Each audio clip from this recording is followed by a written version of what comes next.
Good morning, guys. It is Dee. I hope everybody had a lovely weekend or Saturday at least, and will enjoy today because we got one day left.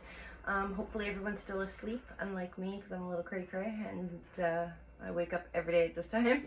But today is another one of those nursing videos. So, this is the second one, and this one is all about how to ensure you're successful in your new nursing role. So, I've got a few points to make here, and it's going to be short and sweet.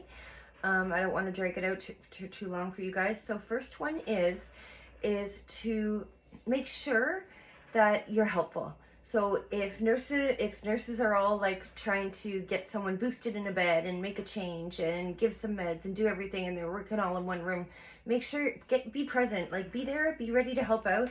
Be ready to, even if you're nervous and you're afraid you're going to do something wrong, just at least get a glove up, stand there and say, I can help. Can I help? What can I do? How can I help? Make sure you're like super helpful, and you always make yourself available when you can without ignoring your own patients and leaving them in an unsafe situation.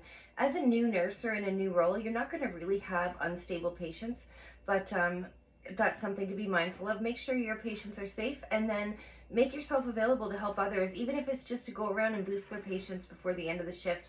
That is so appreciated. You have no idea.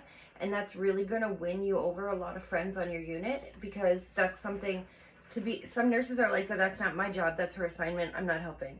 And those nurses get ostracized really quickly. You don't want to be that nurse. You want to be helpful, and then when you're stuck, there'll be nothing but hands available to help you. And you need that, because no one can do this job alone. It's too tough. So the second point is to make sure you ask questions. If you're unsure about something, don't be embarrassed. Don't feel like a loser. Go into your charge or go into another nurse and asking questions. I'd even say go to charge and ask, because it gives them the impression that you appreciate, that you know you don't know everything. It'll give them trust in you that you're not going to do something unsafely because you don't know how to do it, that you do have the guts and the courage to come up and speak up for yourself and say, I don't know how to do this. And it will give them a respect for you, that you're putting the patient's needs first and safety first before your own needs and your own comfort level and embarrassment level. So don't be shy. Ask for help. If you don't know how something works or you don't know how to do something, ask for help. It only makes you look really good, and it makes you a nurse that they can count on and that they trust. And you'll find they'll pair you with more acute patients because of that, because they know that if something comes up that you can't handle, you are going to speak up and ask and reach out. So they're not dumping a patient on a nurse that is just going to go like a cowboy and just do crazy stuff. They know that a patient is safe with you, because if you don't understand something, you're going to reach out and get the help that you need to do it. You're not just going to put the patient in danger and at risk.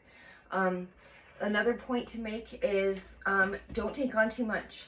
If you've got your room's full, and charge is trying to put you an extra bed in the hall in front of you, and your hands are full and you're having a hard time balancing what you've got already, speak up and say, I'm sorry, I can't do this. Like, I really just can't, or else I would love to help. I want to help you here, but I can't. I'm overwhelmed as it is, and I don't want to make a mistake. Always phrase it that way. I don't want to make a mistake. I want to do a good job for the patients that I have. And if I take on another patient, I'm spreading myself too thin. I won't be able to concentrate properly on the patients that I have. And I hope you understand, and I'm so sorry. Hopefully next time I'll be a little more comfortable and I'll be able to help in this way. That's it. Don't be overworked, because that's how accidents happen. That's how you end up burning out as a nurse as well. And the other thing I wanted to make a point of, and this is very much not talked about, but it's serious. Don't get into gossiping about other nurses.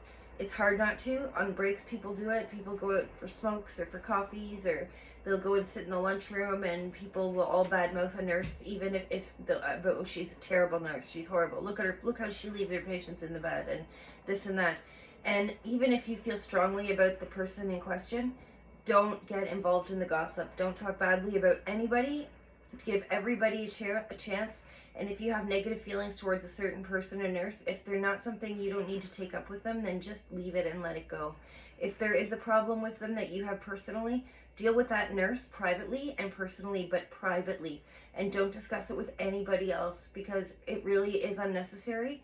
All it does is it makes a toxic and hostile workplace and an unsafe workplace, because then that nurse is afraid to ask for help when she needs it, And who suffers? Our patients suffer. That's who suffers. And let alone this poor girl or poor guy that's working their butt off trying to do their best, and they not only have to deal with the challenges of being a nurse in a busy situation, but now they feel like everybody dislikes them as well. And nobody wants to be that person. So don't participate in it. Don't get involved in it. And that is it for today, guys. A few points, all equally important. I just didn't want to take up a ton of your Sunday morning. And just try to remember those things. And if you do, you'll find an easy transition into a new workplace, and you'll find it more comfortable, and you'll have a more positive and happy atmosphere, and you won't feel as stressed as you could if you were to not do some of these things. So that's all, guys. I hope everybody has a lovely Sunday, and I'll see you soon.